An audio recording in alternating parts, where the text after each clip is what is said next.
chapitre 2 de 2 Thessaloniciens, verset 9. L'apparition de cet impie se fera par la puissance de Satan, avec toutes sortes de miracles, de signes et de prodiges mensongers, et avec toutes les séductions de l'iniquité pour ceux qui périssent, parce qu'ils n'ont pas reçu l'amour de la vérité pour être sauvés.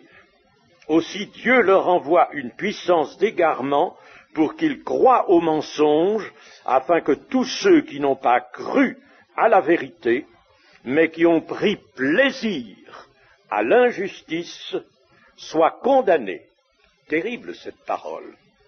Mais nous voulons relever surtout ce besoin, cette nécessité impérieuse de l'amour de la vérité. L'amour de la vérité. Jésus a parlé, lui aussi, allons le voir, de l'amour de la vérité. Alors maintenant, revenons en arrière, retournons à l'Ancien Testament, et nous allons lire dans le livre d'Osée, prophète Osée, chapitre 4, et au verset 1. Osée, chapitre 4, verset 1. Écoutez la parole de l'Éternel, enfants d'Israël, car l'Éternel a un procès avec les habitants du pays, parce qu'il n'y a point de vérité, point de miséricorde, point de connaissance de Dieu dans le pays. J'arrête là. Je ne regarde pas, je ne continue pas les autres versets qui nous montrent les conséquences de cette absence de vérité. Il n'y a point de vérité, point de miséricorde, point de connaissance de Dieu dans le pays. Et enfin, nous irons à Ésaïe 59. Ésaïe 59, verset 13. Nous avons été coupables et infidèles envers l'Éternel. Nous avons abandonné notre Dieu. Nous avons préféré la violence et la révolte, conçu et médité dans le cœur des paroles de mensonge, et la délivrance est retirée, et le salut se tient éloigné, car la vérité trébuche sur la place publique, et la droiture ne peut approcher. La vérité a disparu, et celui qui s'éloigne du mal est dépouillé. Amen. C'est encore terrible ce passage. La vérité a disparu, la vérité trébuche sur la place publique, c'est-à-dire au sein du monde, de la société humaine. La vérité trébuche. Nous pouvons dire maintenant que cette situation qui se présentait au temps d'Ésaïe est bien aussi celle de notre société moderne. Le mensonge, cela évidemment nous fait penser à la parole de Jésus concernant Satan. Il est le père du mensonge. Il est le père du mensonge, meurtrier dès le commencement. Il n'y a point de vérité en lui. L'erreur est tellement répandue aussi à notre époque. Et alors, chose nouvelle, la désinformation. On a inventé ça, une technique du mensonge en quelque sorte. La désinformation. Je ne vais pas vous expliquer ce que c'est que maintenant, mais sans doute avez-vous déjà entendu ce terme. La désinformation, c'est-à-dire produire, méditer, mettre au point des informations qui sont fausses, mais qui vont être diffusées de telle sorte qu'elles passeront pour la vérité. La désinformation. On spécule par conséquent sur le mensonge à tous les degrés. Quand la vérité révélée, alors nous pensons maintenant à la vérité révélée, c'est cela la vérité d'ailleurs. La vérité autrement, dans la bouche des hommes ou dans les écrits des hommes, c'est simplement une exactitude, mais ce qui se nomme vérité, c'est ce que Dieu révèle. C'est la révélation de Dieu qui apporte la vérité. Eh bien, quand la vérité révélée, celle qui vient de Dieu, disparaît, il en est de même de toute autre vérité. La carrière du mensonge est alors ouverte. Le Satan a libre carrière pour répandre le mensonge. Et le mensonge engendre le péché et la mort. Au mensonge correspond toujours la mort. À la vérité correspond toujours la vie. Ça, c'est un principe, une loi universelle. Le mensonge engendrera toujours le péché et la mort. Et seule la vérité conduira à la vie. Le livre des Proverbes dit « La justice conduit à la vie », mais la justice, c'est précisément aussi la vérité. Dans le livre de Jérémie, au chapitre 13, nous avons là une assertion qui nous intéresse. Chapitre 13 et verset 25. Voilà ton sort, la part que je te mesure, dit l'Éternel, parce que tu m'as oublié et que tu as mis ta confiance dans le mensonge, je relèverai les pans jusque sur ton visage, afin qu'on voie ta honte, et pas plus loin. Tu as mis ta confiance dans le mensonge. Et là encore est un trait très prononcé de notre société moderne. Mais nous ne sommes pas là pour seulement faire le procès, c'est Dieu d'ailleurs qui s'en charge, de la société dans laquelle nous vivons. Il faut que nous voyions, nous avons besoin de voir, nous avons besoin de savoir. Le Seigneur Jésus nous l'a commandé. Vous connaîtrez en regardant, a-t-il dit, en regardant ce qui se passe, même sans un discernement spirituel tellement aiguisé, vous connaîtrez en voyant, en regardant, comme on connaît que l'été est proche quand on voit les bourgeons s'ouvrir et les feuilles apparaître. Eh bien, pensons à l'Église. C'est elle qui nous intéresse évidemment. Vous savez que l'Église est la colonne et l'appui de la vérité. C'est ce que dit la parole de Dieu dans la première épître à Timothée. Elle est la colonne et l'appui de la vérité. Cela va de soi, pourrait-on dire. Cela est indispensable. Et cela doit nous arrêter. Cela appelle notre méditation. Il ne peut pas en être autrement. Il ne peut pas en être autrement, parce qu'en effet, si l'Église n'était la colonne et l'appui de la vérité, comment serait-elle le sel de la terre? Et comment serait-elle la lumière du monde, ce que Jésus a dit? Vous êtes le sel de la terre, vous êtes la lumière du monde. Il faut donc que l'Église, et chacun de ses membres, bien sûr, soit colonne et appui de la vérité. Je voudrais encore relire dans le livre de Jérémie, cette fois-ci au chapitre 5. Chapitre 5 et verset 1er. Parcourez les rues de Jérusalem, regardez, informez-vous, cherchez dans les places s'il s'y trouve un homme. S'il y en a un qui pratique la justice, qui s'attache à la vérité, et je pardonne à Jérusalem. Même quand ils disent l'Éternel est vivant, c'est faussement qu'ils jurent. Éternel, tes yeux n'aperçoivent-ils pas la vérité? Tu les frappes et ils ne sentent rien. tu les consumes et ils ne veulent pas recevoir instruction. Ils prennent un visage plus dur que le roc, ils refusent de se convertir. Ne prenez pas ce dernier terme dans le sens habituel qui est le nôtre, celui que nous retenons généralement, mais ici, simplement, ils ne veulent pas changer. Ils ne veulent pas changer. Voilà quelque chose d'infiniment grave.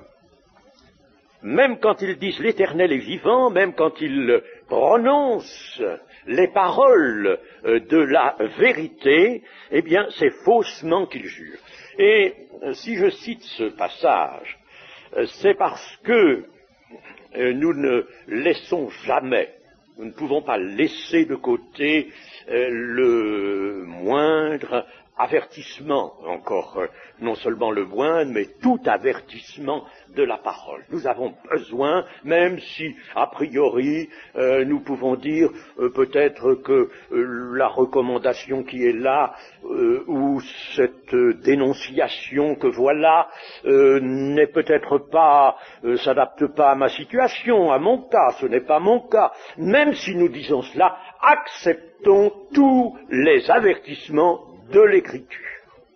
Ils nous sont indispensables. Et par conséquent, je pense que voilà encore un sujet de réflexion sur la vérité. On peut croire être vraiment en possession de la vérité. Nous allons voir que pour être en possession de la vérité, il faut être en possession du Seigneur Jésus. Seigneur, c'est l'Esprit, il faut vraiment vivre par conséquent dans une relation personnelle et vivante avec Jésus. C'est ainsi que nous sommes dans la vérité, que nous marchons dans la vérité. Mais il faut penser que le Seigneur Jésus a parlé, nous avons la personne du Seigneur Jésus, et puis toutes ses paroles. Celui qui garde ma parole, il faut garder la parole du Seigneur. Et la parole du Seigneur se déploie et elle nous apporte des pensées excessivement riches, très développées, et nous avons besoin de les méditer, d'en nourrir notre esprit et notre âme.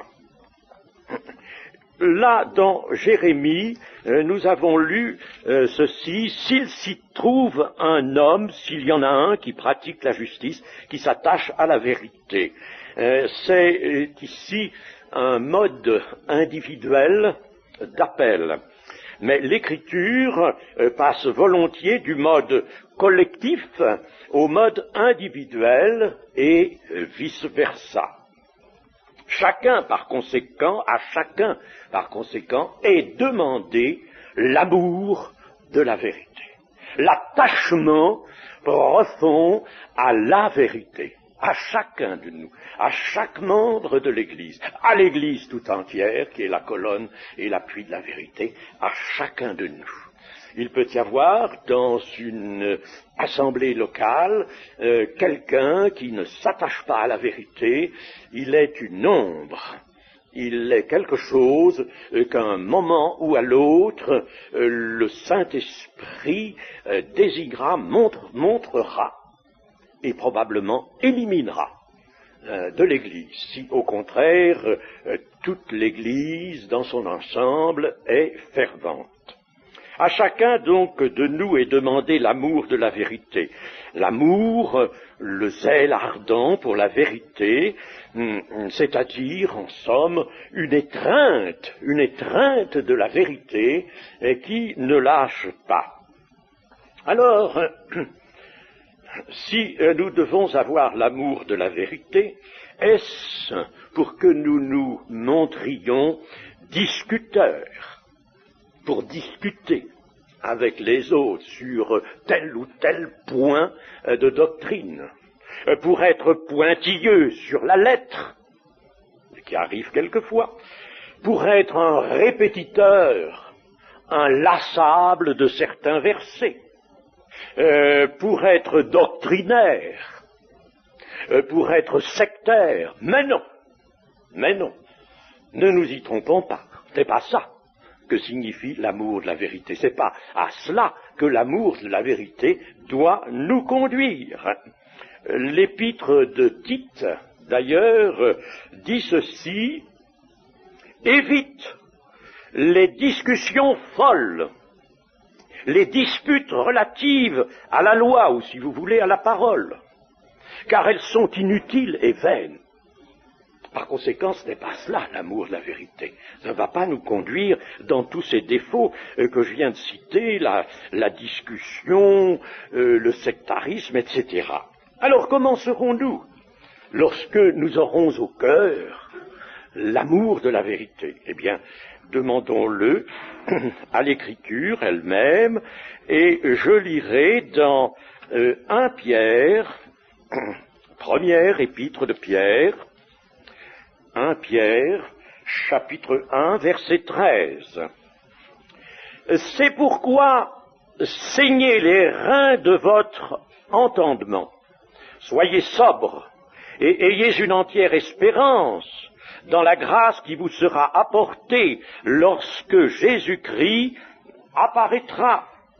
Comme des enfants obéissants, ne vous conformez pas aux convoitises que vous aviez autrefois quand vous étiez dans l'ignorance, mais puisque celui qui vous a appelé est saint, vous aussi soyez saints dans toute votre conduite selon qu'il est écrit, vous serez saints car je suis saint. Et si vous invoquez comme Père celui qui juge selon l'œuvre de chacun, sans acception de personne, conduisez-vous avec crainte pendant le temps de votre pèlerinage, sachant que ce n'est pas par des choses périssables, par de l'argent ou de l'or, que vous avez été rachetés de la vaine manière de vivre que vous aviez hérité de vos pères, mais par le sang précieux de Christ, comme d'un agneau, sans défaut et sans tache. Voilà où va nous conduire l'amour de la vérité. Voyez, par conséquent, il s'agira, vous le voyez bien, de vivre la vérité. Non pas d'en faire un sujet de heurts, de discussion avec les autres, non pas d'être le répétiteur fatigant, mais d'être au contraire celui qui vit la vérité devant les autres. Ça se vit, la vérité. La vérité se vit.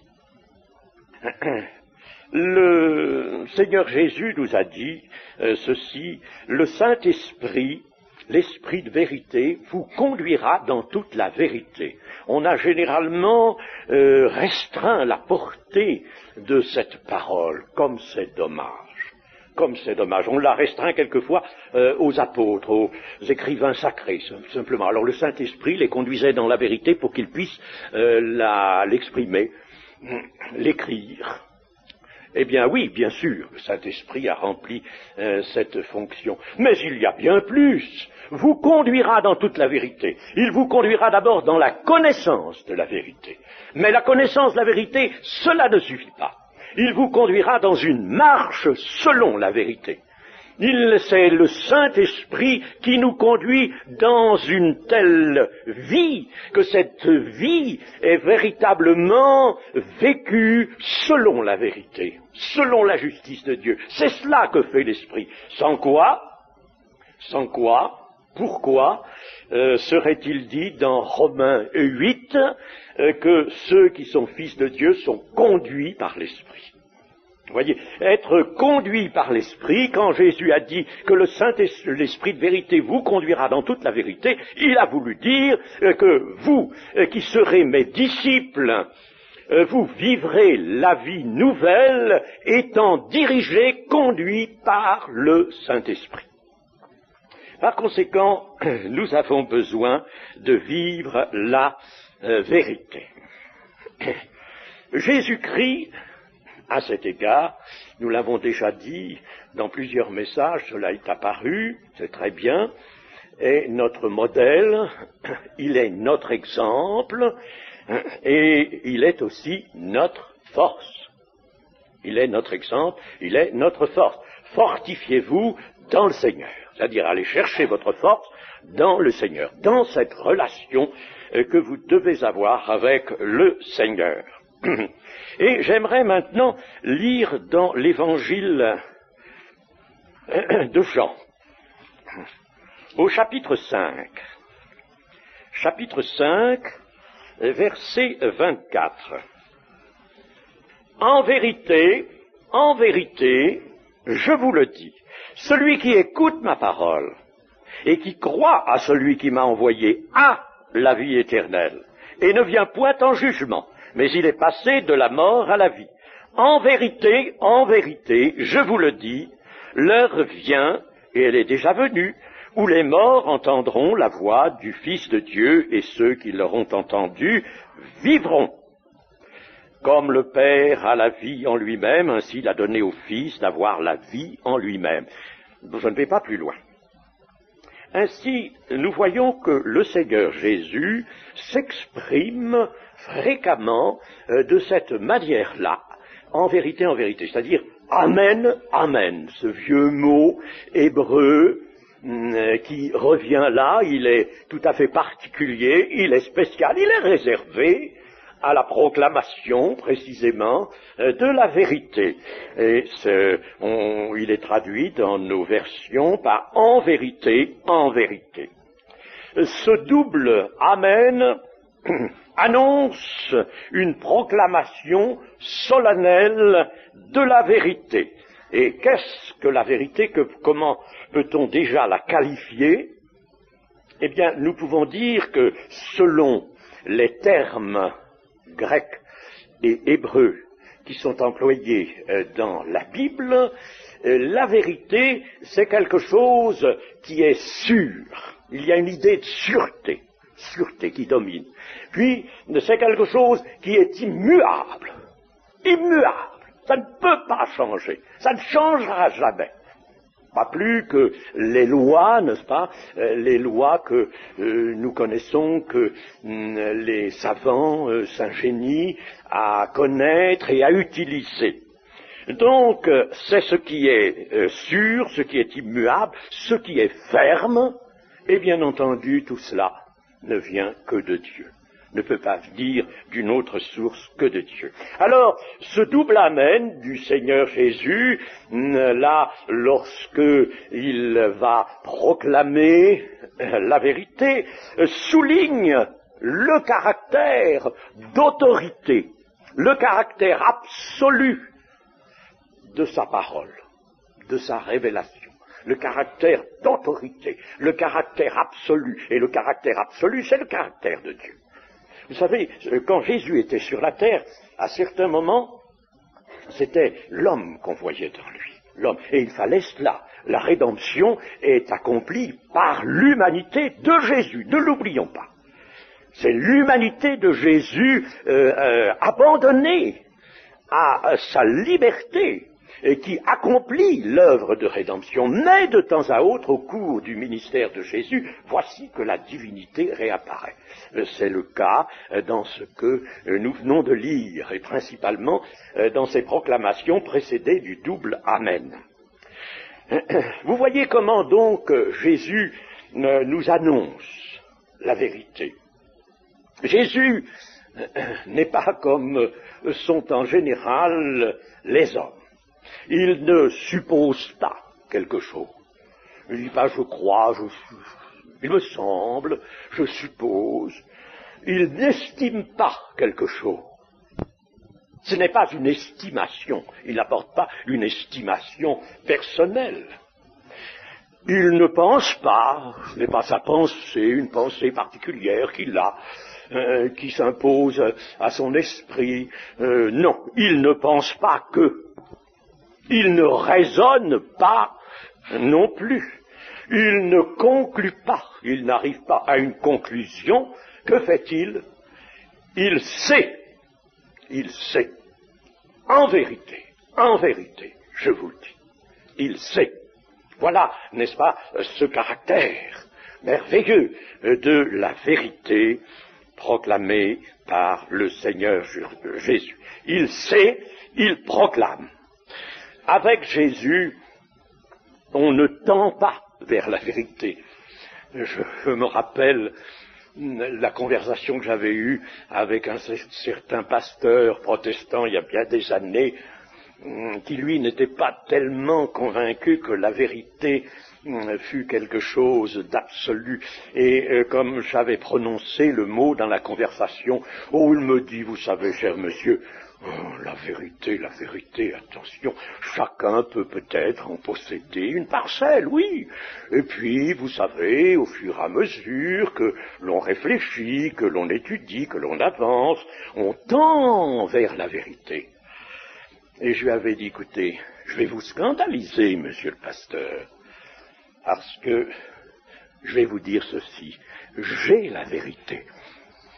Évidemment, n'est-ce pas, c'était quelque chose qui lui était difficile d'admettre. Mais tout de suite, j'ai ajouté, écoutez, j'ai la vérité, parce que je crois avoir en moi l'esprit de mon Seigneur. Et c'est l'esprit de mon Seigneur qui est la vérité. Si j'ai le Seigneur, j'ai la vérité. Ça ne veut pas dire que je sache toujours, bien sûr, suivre la vérité, marcher dans la vérité, mais j'ai la vérité. Donc, la vérité, ce n'est pas quelque chose vers quoi l'on peut tendre. On ne tend pas vers la vérité, on est dans la vérité, ou on n'est pas. On est ou on n'est pas dans la vérité. En somme, avec Jésus, on ne voit pas moudre le grain, travailler la farine, pétrir la farine avec de l'eau. On a le pain. On a le pain de vie. Jésus-Christ, par sa parole, communique et transmet d'esprit à esprit des éléments vivifiants. Il est un esprit vivifiant. C'est Paul qui le dit dans 1 Corinthiens 15. Il transmet donc d'esprit à esprit, l'esprit de Dieu à notre esprit. C'est notre esprit qui a été régénéré et qui est ouvert maintenant à l'esprit de Dieu. Dans Romains 8, l'esprit, avec un grand T, dit à notre esprit que nous sommes enfants de Dieu. Il y a donc là ce contact, cette communication. Et le Seigneur Jésus communique ainsi des éléments vivifiants et salutaires. Il communique une puissance de rédemption, une puissance de vie. La vie qu'est-elle? Une puissance impérissable. La vie, personne n'a pu la définir. Pas même ceux qui ont cherché ça avec beaucoup de science. Personne n'a pu définir la vie. Il y a des savants qui l'ont tenté, bien sûr, n'est-ce pas? Il y en a un notamment qui a dit ceci, la vie, c'est tout ce qui s'oppose à la mort. C'est vrai, hein? On peut dire l'inverse, la mort, c'est tout ce qui s'oppose à la vie. Hein? Mais on n'est pas beaucoup plus avancé lorsque on a dit cela. La vie est une puissance immatérielle, invisible. Chers amis, invisible, mais elle est visible lorsqu'il y a animation. Si le Seigneur Jésus était resté comme une statue, s'il n'avait pas parlé, s'il n'avait pas fait d'œuvre, c'est pourquoi il insiste sur ses œuvres, non seulement sur ses paroles qu'il a reçues du Père, mais sur ses œuvres. Croyez au moins à cause des œuvres que je fais. S'il n'avait pas parlé, s'il n'avait pas fait ses œuvres, on n'aurait pas constaté la vie véritable en lui. Mais Jean, dans sa première épître, dit « Nous avons vu, nous avons connu, nous avons eu contact avec la vie véritable. » Parce que le Seigneur a parlé, parce qu'il a agi, et en agissant, en parlant, il a ainsi dévoilé la vérité et la vie, parce que la vérité et la vie, vous le savez, ça se tient. Ainsi, donc, du Seigneur, nous recevons cette puissance immatérielle, impérissable, de la vie véritable. Lorsque Pierre entend le Seigneur lui dire et dire aussi à ses compagnons, les apôtres, eh bien vous aussi, ne voulez-vous pas vous en aller? Voilà des disciples qui s'en vont, parce qu'ils ne comprennent pas. Or, ils s'en vont. Bon. Et Jésus les laisse partir. Et vous, vous ne voulez pas aussi vous en aller? Pierre, alors, sent vraiment un froid dans le dos, s'en aller. Mais à qui irions-nous, Seigneur? À qui? Tu as les paroles de la vie éternelle. Tu as les paroles de la vie éternelle. Ces paroles, l'apôtre Pierre était encore à ce moment-là bien incapable de bien les pénétrer, de bien les comprendre, mais il était pénétré, lui, par les paroles du Seigneur. Tu as les paroles de la vie éternelle. Il sait cela, il peut exprimer cela. L'Esprit l'aide, bien sûr. Mais quand même, c'est magnifique. À qui irions-nous, Seigneur? En dehors de toi, ce serait le vide. Ce serait la nuit, ce serait le néant. C'est terrible quand on a goûté au Seigneur, hors de lui. Mais c'est effroyable, effroyable, effroyable. Quel besoin nous avons du Seigneur. Et j'aimerais encore maintenant vous lire dans Jean, toujours au chapitre 18. Au chapitre 18. Chapitre 18 et versets 36 et 37. Évangile de Jean. Là, ici, le Seigneur Jésus est devant Pilate. « Mon royaume n'est pas de ce monde, répondit Jésus. Si mon royaume était de ce monde, mes serviteurs auraient combattu pour moi afin que je ne fusse pas livré aux Juifs.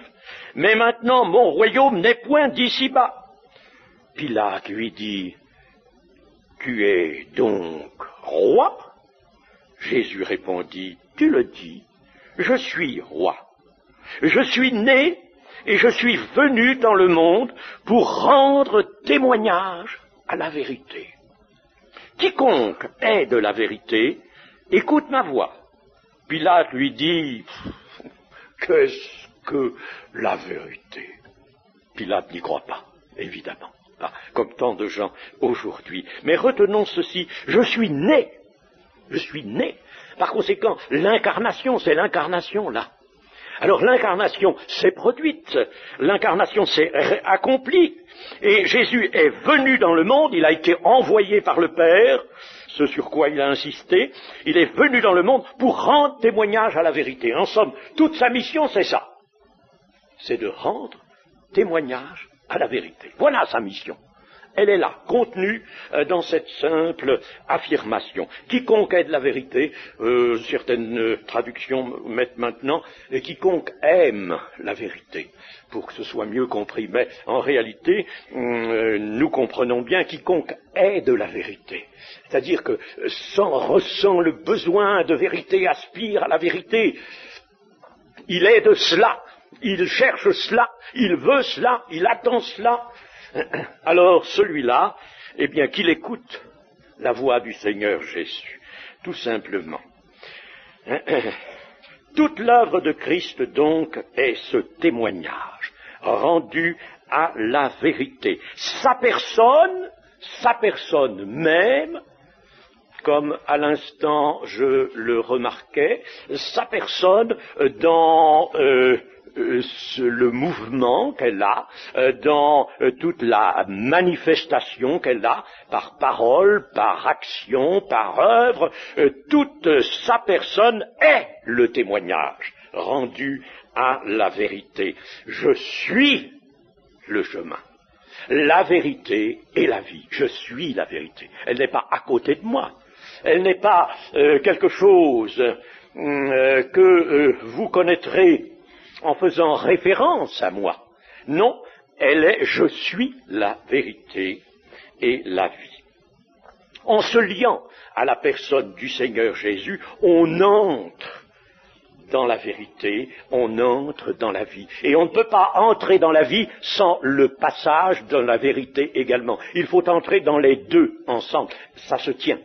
La vérité et la vie. Il n'y a pas de salut sans la vérité, chers amis. Alors, prenons bien garde, ne discutons jamais. Ne discutons jamais la parole de Dieu. Nous pouvons ne pas la comprendre, nous pouvons avoir des questions à poser au sujet de certains passages de l'Écriture, certes, mais posons des questions non pas avec un esprit qui contient un peu la contestation, qui contient le doute, ou un esprit qui peut-être se ferait un peu plus fort, qui voudrait imposer une certaine interprétation de l'Écriture. Jamais, chers amis, nous détruisons la vérité. Recevons-la humblement. Nous pouvons ne pas tout comprendre, je répète, c'est vrai. Mais nous avons dans l'Église les moyens de savoir. Nous pouvons poser des questions, on l'a fait l'autre soir. Ainsi, quiconque est de la vérité aspire à se placer sous l'autorité de la vérité qu'il aime, celui-là ne peut pas s'égarer. Celui-là ne va jamais s'égarer. Il reconnaît la vérité, il la reconnaît. Il vient à elle, il écoute la voix de la vérité. Et c'est la parole de vérité qui, en lui, en celui-là, qui est de la vérité, qui aime la vérité, c'est la parole de vérité qui va se substituer à toute autre pensée, même se substituer aux apparences des réalités de ce monde, aux apparences des réalités de ce monde. La vérité est donc attachée à la personne du Seigneur Jésus. Et l'Écriture, en effet, nous dit qu'il est le vrai pain du ciel, qu'il est le vrai cep, qu'il est le Dieu vivant et vrai, et qu'il est le témoin fidèle et véritable.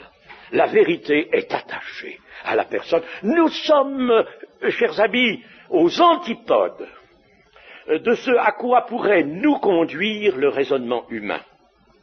Alors, le raisonnement humain,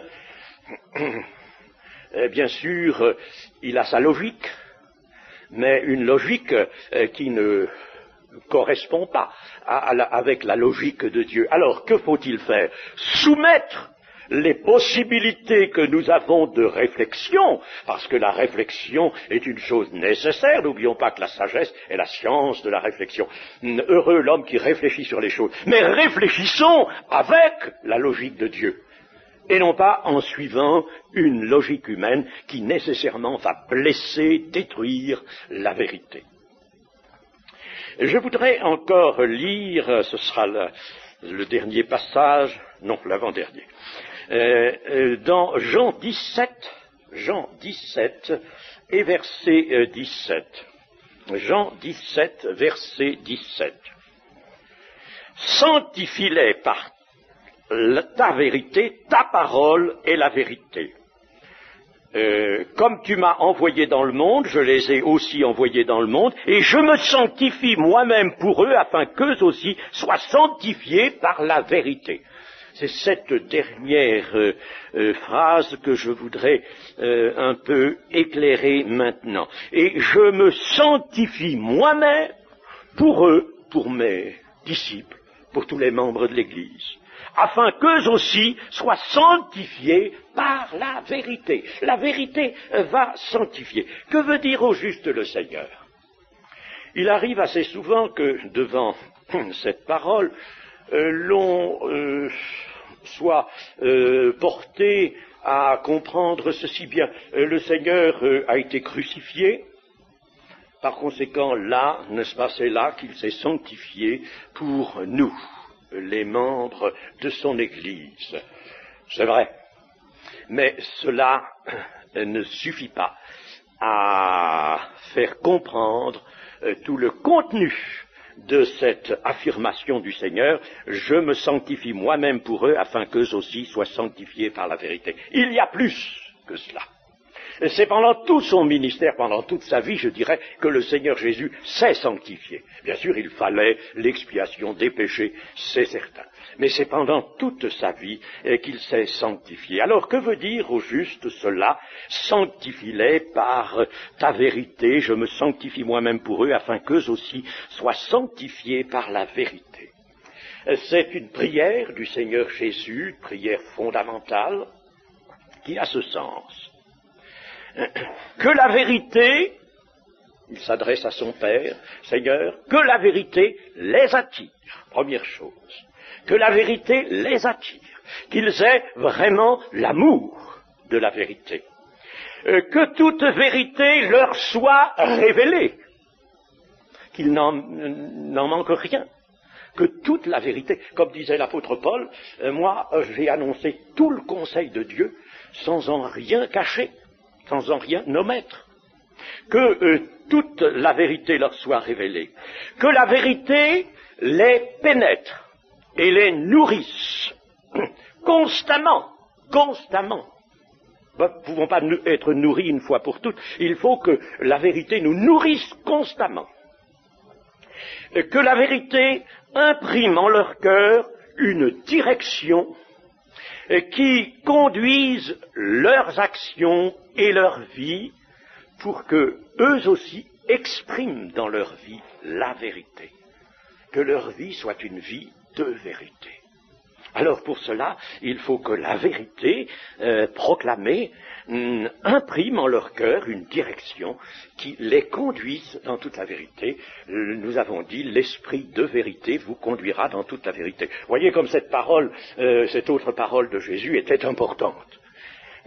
Ensuite, sanctifie-les par ta vérité, ta parole est la vérité. Que remplis de vérité, ils soient définitivement libres à l'égard du péché, qu'ils soient libres constamment, parce que remplis de vérité, qu'ils apprennent par l'esprit de vérité à marcher dans la vérité. Voilà ce que le Seigneur Jésus a demandé à son Père. Voilà ce qu'il a demandé. Voyez, c'est plus que généralement ce que l'on pense. Il y a plus que cela. Eh bien, pour conclure et terminer, je prendrai un simple verset du livre des Proverbes. Le livre des Proverbes au chapitre 23, des Proverbes 23, et le verset 23 aussi.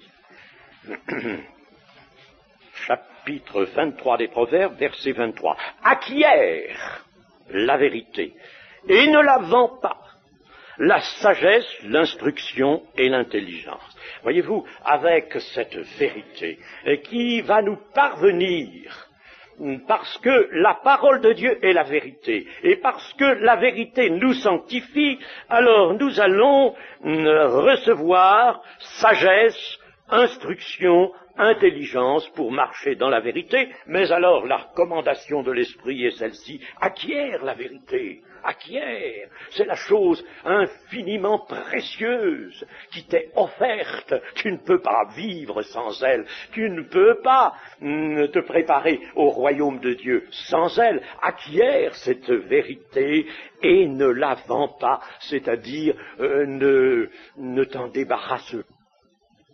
Ne fais pas comme Ésaü qui a vendu son droit d'aînesse. Ne t'en sépare jamais. Ne t'en sépare pas. La vérité, tu en as constamment besoin. Aimer, par conséquent, nous sommes partis de cela. Aimer la vérité, avoir l'amour de la vérité, recevoir, conserver la vérité qui est notre vie. Nous ne le pouvons que dans la relation avec le Seigneur Jésus, la relation ardente, vivante, intime avec le Seigneur Jésus. Mais, chers amis, vous voyez comme c'est important, comme dans le fond, tout est là. Si nous avons en nous la vérité, nous avons la vie pour l'éternité. Amen.